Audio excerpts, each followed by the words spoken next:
My own brothers died tragically as well, truth be told.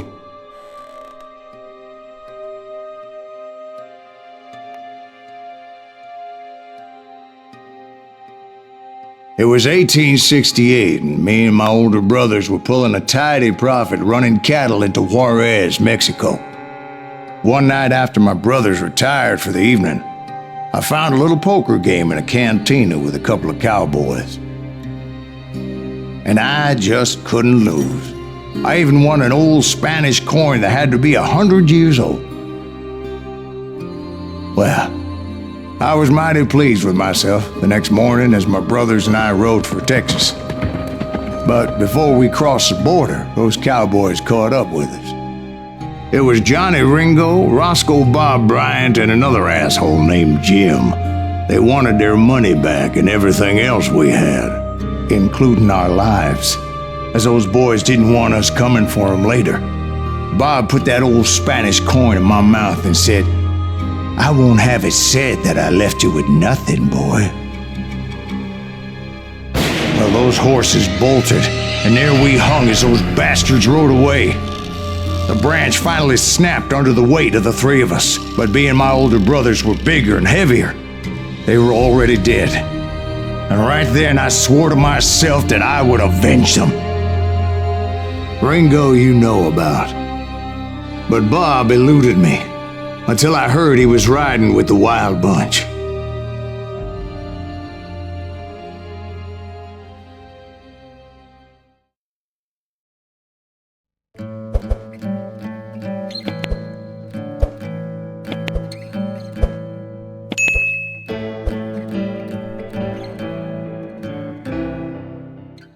I'd been on their trail for months, ever since they left their hideout in the Bighorn Mountains. Led by Butch Cassidy, they were a loose association of outlaws who robbed banks and trains from Colorado to Montana. Among them was the Sundance Kid, and that murderous hombre I was tracking, Roscoe Bob Bryant. Were you a part of that giant Pinkerton posse after the Wild Bunch? No, boy. A circus like that would have slowed me down. Besides, I wanted Bryant all to myself. I'd heard about a large shipment of gold being transported to Wilcox, Wyoming on the Overland Flyer. I figured the Wild Bunch would likely hit such a treasure, and by God, I figured right. They blew the bridge with the intention of forcing the train to stop. Well, I assumed the Wild Bunch was likely in the still intact part of the train high above, so I had no choice but to make my way up through the passenger cars dangling down. I was determined to make that sumbitch Bob pay for what he did to my brothers.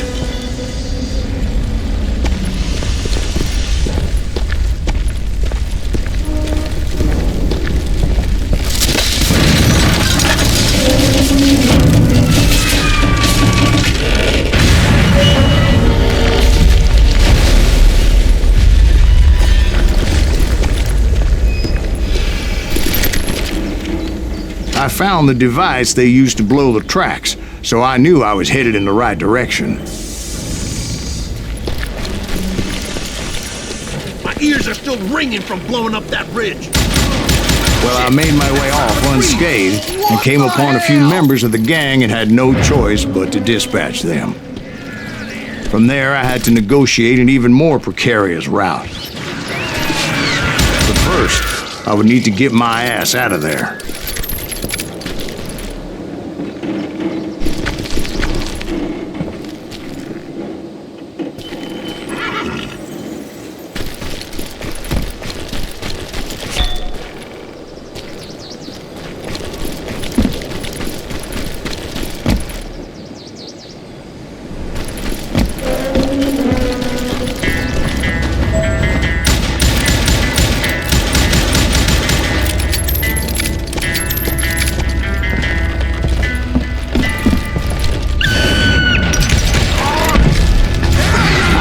From the frying pan into the fire as the train was clearly fixing to fall. I found the gang, but in order to find old Bob, I needed to fight my way forward past a whole passel of desperados. Outside, inside, any way I could, I made my way towards my prey.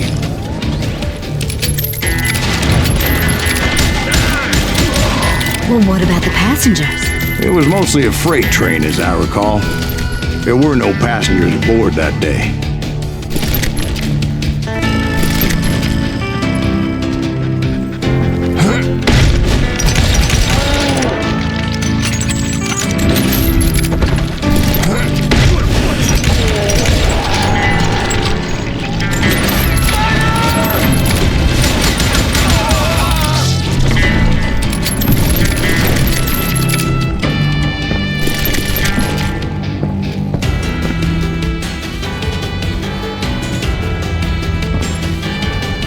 As I mentioned before, I am not fond of heights, but I was too busy dodging bullets to worry about falling to my death.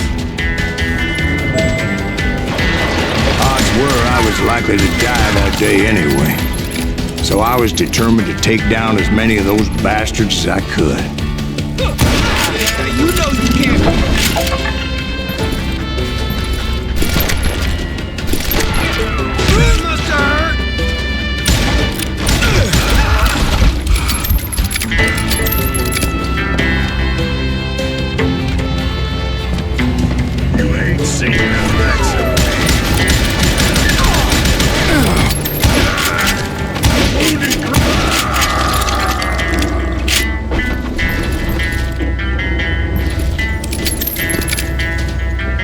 Times it was like shooting ducks in a shooting gallery.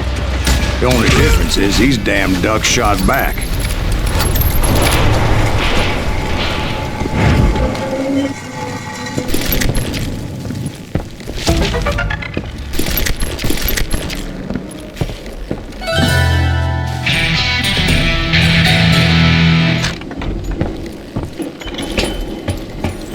I kept hoping the law would show up and give me a You hand. mean like that giant Pinkerton posse that I read about? Did they come riding in, guns a-blazing to help?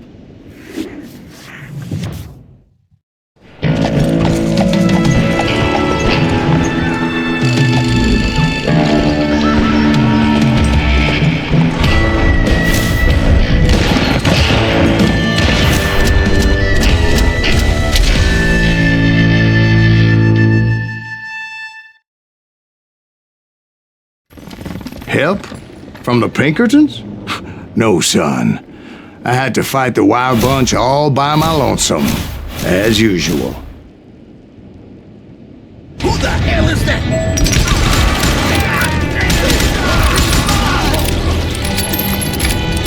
Take cover! Retreat! Retreat!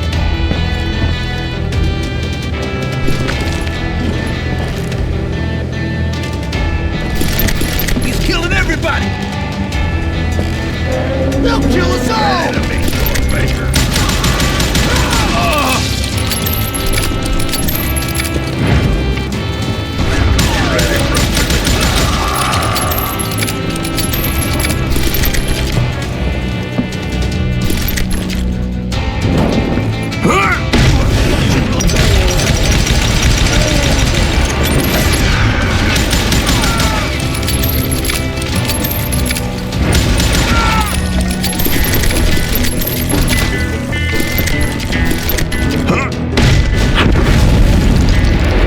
Guess is those dime novels didn't portray this as it happened, did they? Only a few stragglers were left. I had to cut them down pronto if I was going to stay on old Bob's trail.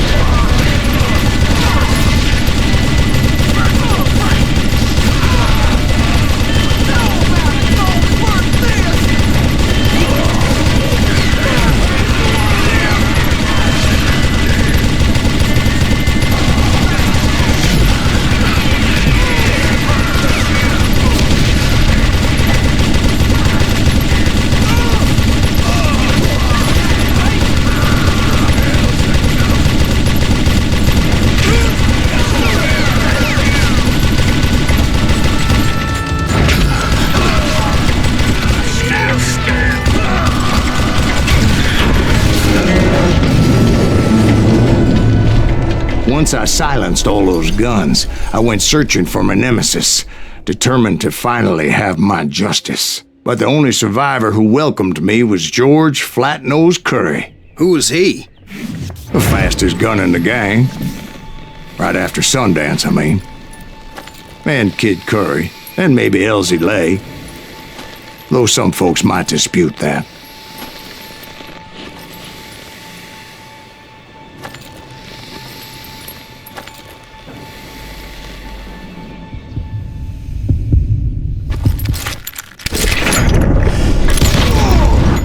On that very same day, Butch Cassidy and the Sundance Kid decided to leave the Wild Bunch behind and decamped for South America.